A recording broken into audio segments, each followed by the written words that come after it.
1 Coríntios capítulo 2, verso 8. Há 20 anos atrás, 40 anos atrás, quando eu li esse texto, eu olhava para frente. Agora, hoje eu leio esse texto, eu tenho muitas memórias boas do passado, mas estamos crendo também por mais 40, que coisas maiores e melhores virão. O que é o texto? 2 Coríntios, capítulo 2, verso 9 e 10. Todavia, como está escrito. O que Jesus falou para o diabo? Está escrito.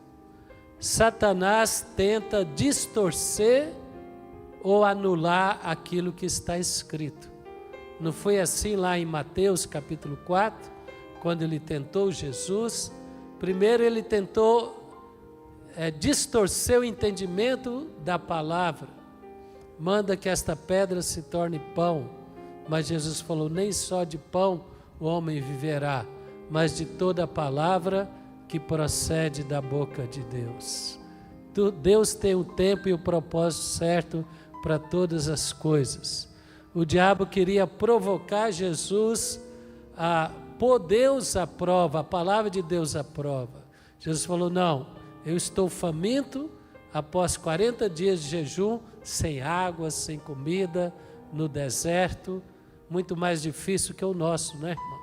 Mas ele falou, não, mas eu não preciso do pão em primeiro lugar, eu preciso da palavra de Deus em primeiro lugar. E sabe o que aconteceu? Depois os anjos de Deus vieram e serviram ele. Já pensou aquele banquete que veio para ele no deserto? Fala comigo, Deus tem o tempo e a hora certa para todo o propósito. O que está escrito, se eu confiar, vai acontecer. Amém?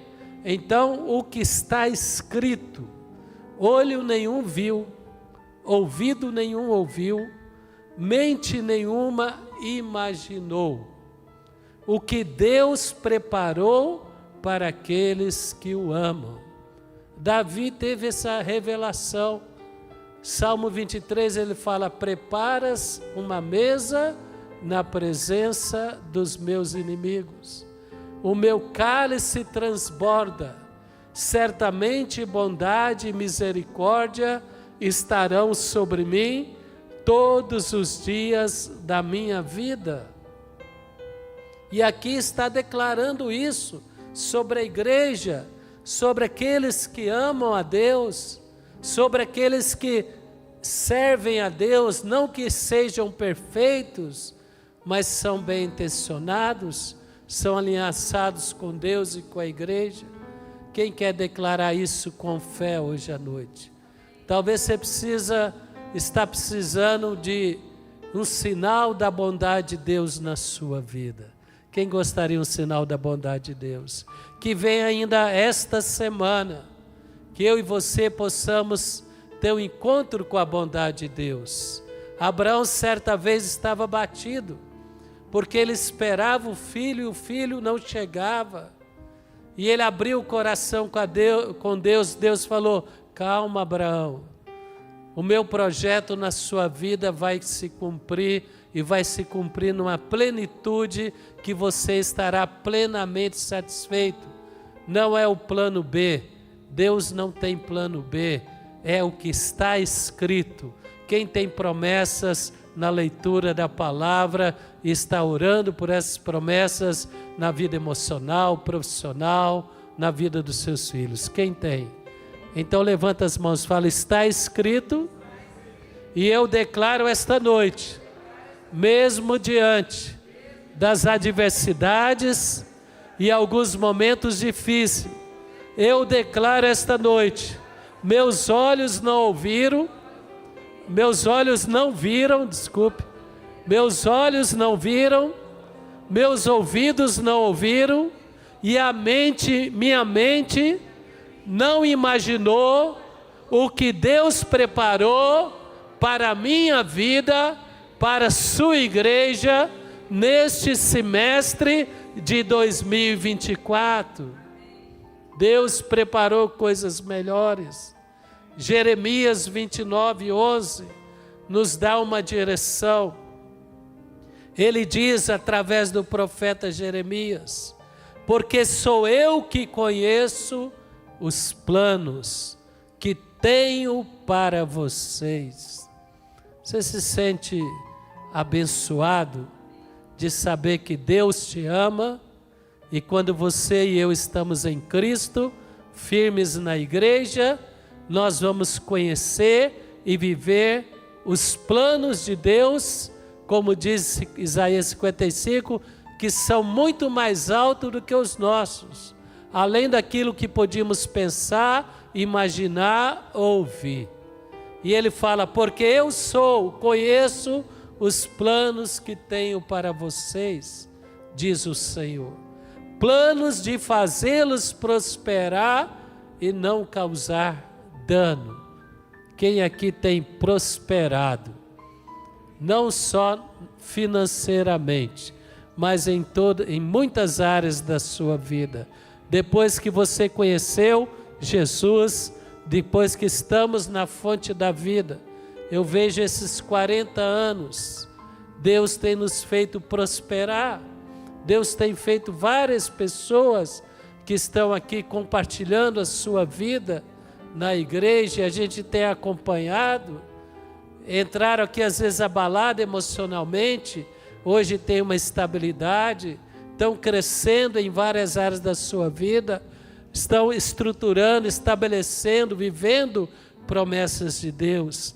Então os planos de Deus são planos benéficos para nós, não de causar dano. Satanás tenta nos levar a pensar que Deus não nos ama e não quer o melhor para nós. Deus nos ama e quer o melhor para nós. E ele diz: planos de dar a vocês esperança e um futuro. Meu irmão, primeiro nós precisamos entender esses planos. A palavra de Deus, à medida que nós lemos a palavra, à medida que nós crescemos em Deus, conhecemos a Deus, a nossa capacidade de discernir os planos de Deus, ela aumenta. A palavra diz que o caminho do justo é como a luz da aurora, que vai brilhando mais e mais até ser dia perfeito. Talvez hoje eu e você estamos vivendo experiências e estamos firmes e não entendemos às vezes as dificuldades que passamos, mas eles vão cooperar para o nosso bem, para que aquilo que seja o melhor seja realizado na nossa vida. Que eu e você possamos entender isso.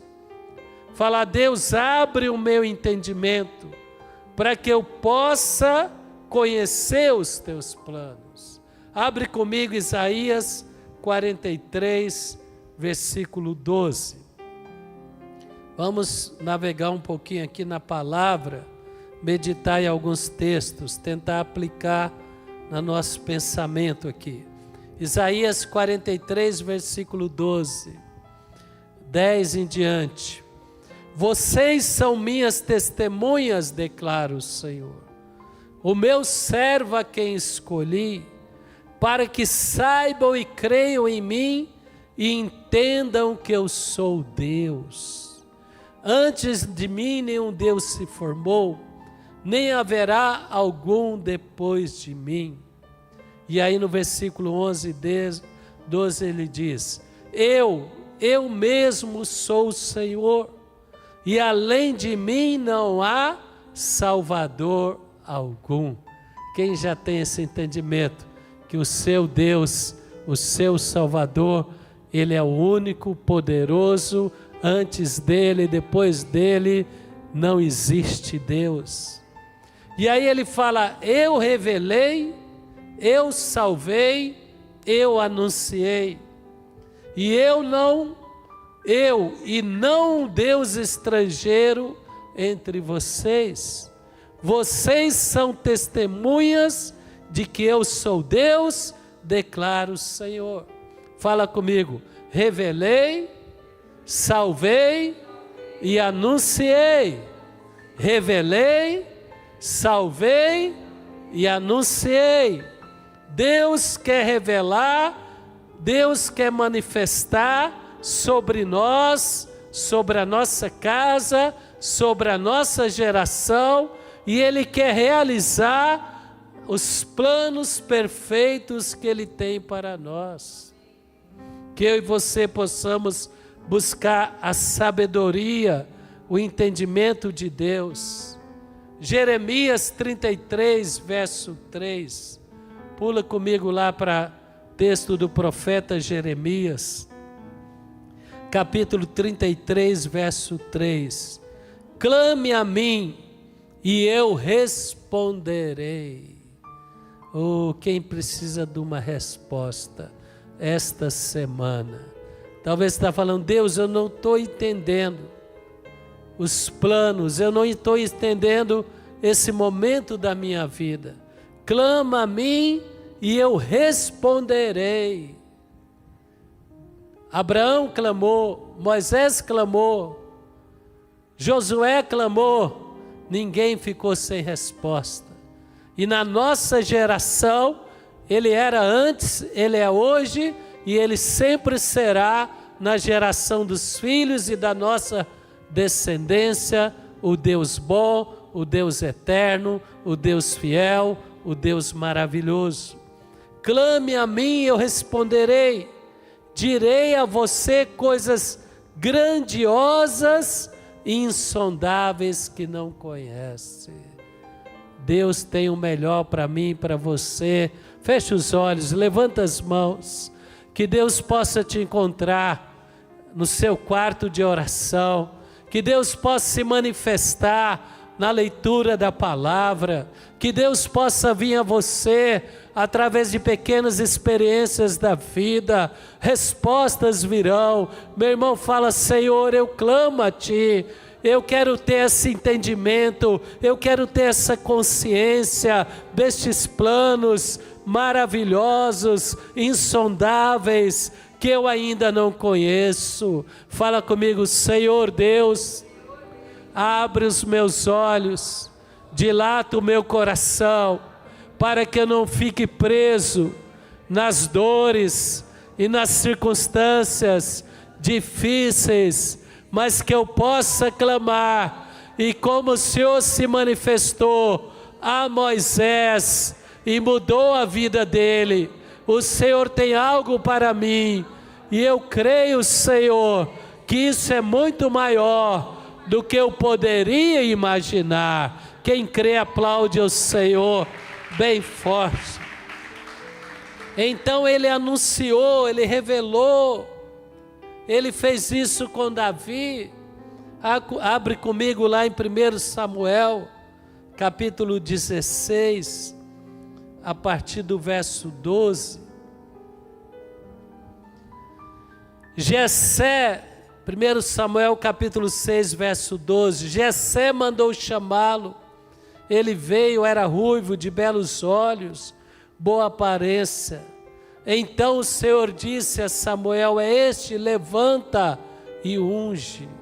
Esse foi o momento que Deus revelou à família de Davi e a Davi, que ele seria o próximo rei de Israel. Meu irmão, Deus quer te ungir para governar a sua vida, como Davi governou Israel. Quem crê que a unção de Deus na sua vida? Mas Deus chamou Davi à mesa, ele não estava à mesa, Deus chamou Davi à mesa, através do profeta Samuel, e o profeta Samuel ungiu Davi.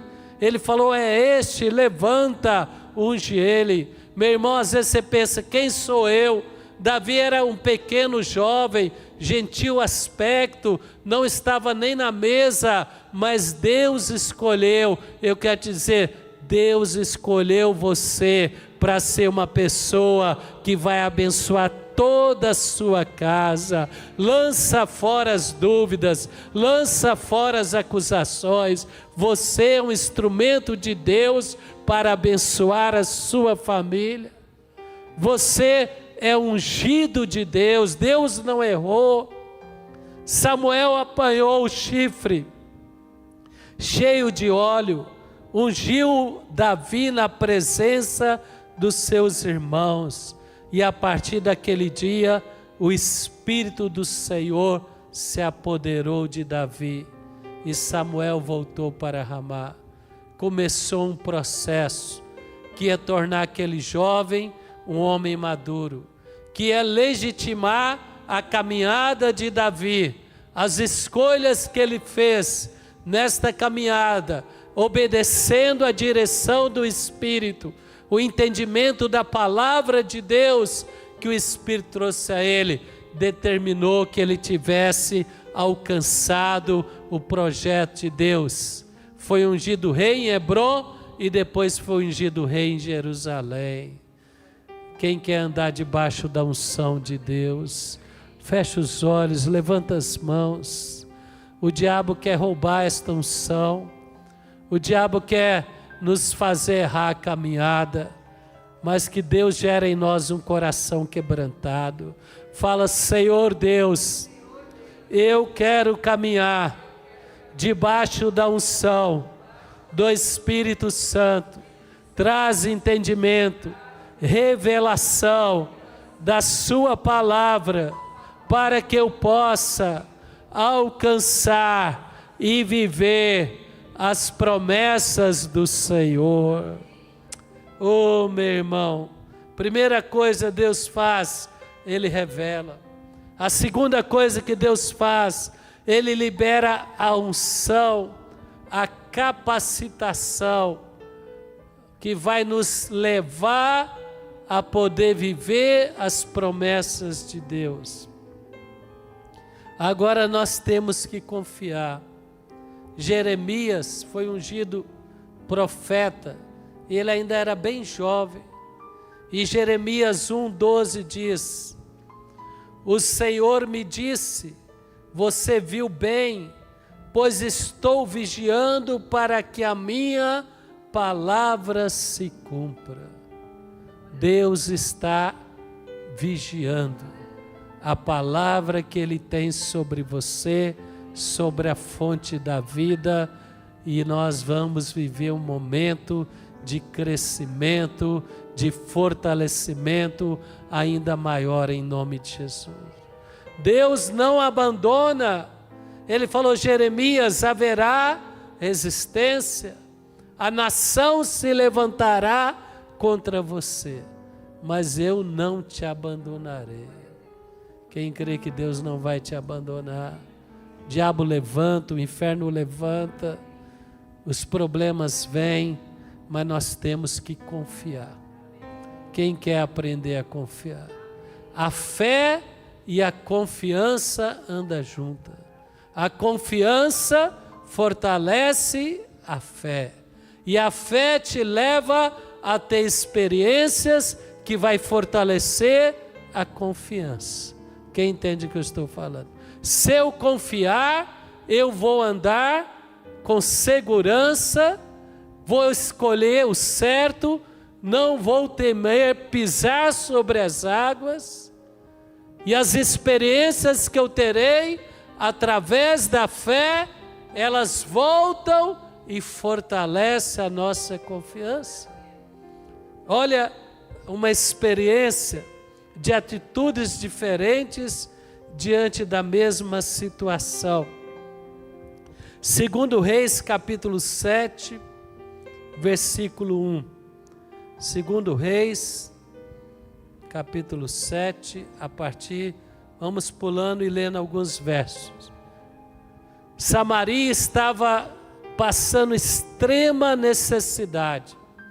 A cidade estava sitiada, e o rei Acabe e todos os seus estavam ali dentro daquela cidade, famintos.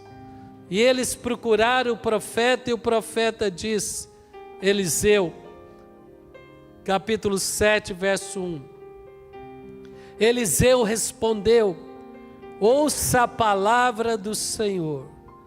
Assim diz o Senhor: amanhã, por volta desta hora, na porta de Samaria, haverá uma medida de farinha e 2 medidas de cevada, e serão vendidas por uma peça de prata.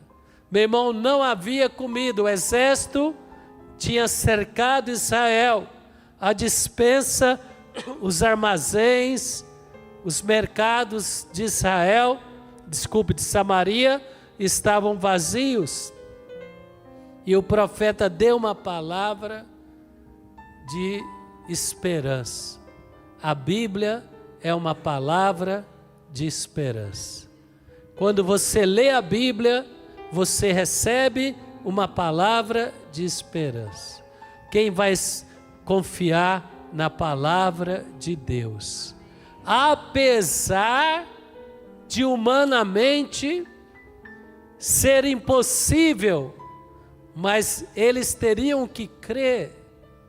E a palavra diz, verso 2, o oficial em cujo braço o rei se apoiava, né? Era aquele segurança pessoal do rei, disse ao homem de Deus: ainda que o Senhor abrisse com portas do céu, será que isso poderia acontecer?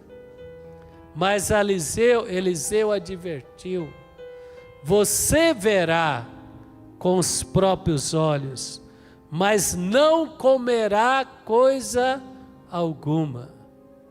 Ele falou: Deus vai te revelar o poder dele, mas porque você não creu, você não vai desfrutar. Misericórdia, irmão. Quem quer lançar fora toda dúvida? Às vezes tem pessoas na igreja que preferem ser incrédulo. Eu chamo esse daqui, é o cético. Aquele que ouviu a palavra, mas desprezou a palavra. O pastor está entusiasmado. Não, agora a Bíblia está exagerada. Não, é para todo mundo, mas não é para mim. Qual é a herança? A resposta dele: você verá na vida de outros, mas porque você não creu, na sua vida você não verá. Quem vai andar pela fé? Levanta as mãos, fala: meu Deus, não deixe o coração endurecido destruir o espírito de fé que vai liberar para que eu possa viver coisas extraordinárias que eu nunca imaginei através da fé. Fala para o seu irmão: você verá e vai desfrutar. Levanta as mãos e fala: nós veremos coisas maiores que Deus tem preparado para nós e vamos desfrutar desta promessa. Agora capítulo 7, verso 3. Imagina, Samaria cercada, dentro, sem estoque, vazio, sem alimento. O profeta falou: amanhã haverá comida em preço acessível na porta de Samaria. Primeira atitude foi o cético. Mas lá tinha um exército dos sírios, dos filisteus, entre eles e a muralha ali, aquele exército. Aí a palavra diz que havia, verso 3, 4 homens leprosos na porta da cidade, porque eles ficaram encurralados. Naquela época os leprosos eles tinham ficado fora das muralhas da cidade. E veio o exército, cercou, eles ficaram entre Samaria faminta, e eles não poderiam estar lá porque a lepra contaminava, e eles não poderiam ir mais para o campo porque o exército cercou Samaria. Então eles não tinham nada a perder. E a palavra diz que eles falaram para os outros: por que ficar aqui esperando a morte? Deixa a vida levar? Não. Nós precisamos tomar uma decisão sábia. Nós precisamos tomar uma decisão corajosa. Se resolvermos entrar na cidade, morreremos de fome, porque lá não tem nem comida para quem está lá. Se ficarmos aqui também, morreremos. Vamos, pois, ao acampamento dos arameus, dos inimigos de Samaria, para nos render. Se eles nos pouparem, viveremos. Se nos matarem, morreremos. Meu irmão, Deus muitas vezes usa aqueles que não têm nada a perder. E eles têm uma experiência com Jesus Cristo. E essa experiência vai levá-los a ser porta-voz de bênçãos. O que aconteceu? Ao anoitecer, eles foram ao acampamento dos arameus. Chegaram às imediações do acampamento. Não havia ninguém ali. Irmão, o inimigo de Samaria já tinha fugido. Quem pode imaginar que o inimigo que você teme já está fora do alcance dos teus olhos? Levanta as mãos e fala: os meus adversários já sentiram o poder da oração e eles fugiram, não estão mais ali. O que Samaria temia já não existia mais. Teu diagnóstico vai mudar, tuas emoções vão mudar, tua história de vida, Deus já está providenciando as respostas que você tanto anseia. O Senhor fez eles ouvir o ruído de um grande exército, cavalos de guerra. E eles falaram, os inimigos de Israel: olha, o rei de Israel contratou hititas, egípcios, para nos atacarem. Então, para salvar a vida, fugiram ao anoitecer. Quando o profeta profetizou, o poder de Deus já fez os inimigos bater em retirada. Levanta as mãos e fala: está mudando. Fala: a minha história, na minha vida, à medida que eu oro, que eu creio na palavra, já está mudando. Não seja cético. O cético não crê, ele vê, mas não desfruta. Esses daqui, eles foram ali ver o que tinha acontecido, e a vitória já estava realizada. Chegando no acampamento, entraram nas tendas, comida à vontade, bebida, prata, ouro, roupas. Saíram para esconder tudo. Voltaram a outra tenda. Eles fugiram e deixaram o estoque de comida, tesouros que eles tinham, armas que eles tinham, as tendas. Eles ficaram apavorados. Quando Deus quer, Deus faz. Fala comigo: quando Deus quer, Deus faz. E de uma maneira extraordinária. Depois, outra tenda. Aí no verso 9 eles disseram aos outros: não estamos agindo certo. Este é um dia de boas notícias. Quem crê que o segundo semestre vai ser um tempo de boas notícias, diz amém. Fala: Deus já ouviu a minha oração, e os meus adversários e os temores que tentam me intimidar já foram vencidos, e eu vou prevalecer em nome de Jesus. Se esperarmos até amanhecer, seremos castigados. Vamos contar ao palácio do rei. E aí acontece, resumindo, eles chegaram, eles falaram, a coisa era tão boa que ninguém acreditou. Você já viveu uma experiência assim? Que você ora, quando acontece aquilo que você ora, que às vezes você ficou anos orando, às vezes você nem imagina que está acontecendo. Acostumou a não acontecer, esperou tanto, e eles achavam tão difícil. Aí vem a outra atitude, o oprimido. Olha o rei que deixou de buscar a Deus, a mente, as emoções dele foram tomadas por pensamentos de derrota, de fracasso, pela opressão dos demônios. O rei se levantou de noite e disse aos seus conselheiros: Eu vou explicar para vocês. Os arameus planejaram. Eles sabem que estamos famintos. Deixaram o acampamento, estão escondidos. Com certeza sairão e nos pegarão vivos e entrarão na cidade.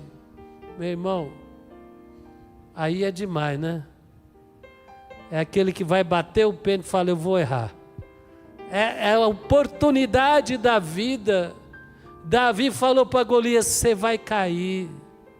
Por quê? Porque ele tinha um coração e a mente cheio da palavra e do Espírito de Deus. Josué e Caleb, eles viram a mesma circunstância que os 10 espias, os mesmos gigantes, as mesmas fortalezas, os mesmos frutos abençoados da terra.